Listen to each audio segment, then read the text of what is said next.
Chand sir చుట్టూ అంత పెద్ద గోడలు ఎందుకు కట్టించాలో తెలుసా? భయపడి బయటికి ఎవడిపోతాడని కాదు, లోపలికి ఎవడొస్తాడని.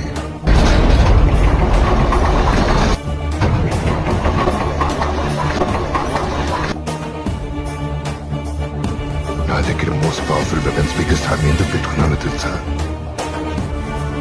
వాళ్ళలో ఒక్కరైనా బతుకుంటారనే భయం నాకు ఇప్పుడు ఉంది. ఎవరు? సౌర్యాకులు. చిన్నప్పుడు వాడికి ఏ పేరు పెట్టావని అడిగావు కదా, సలార్.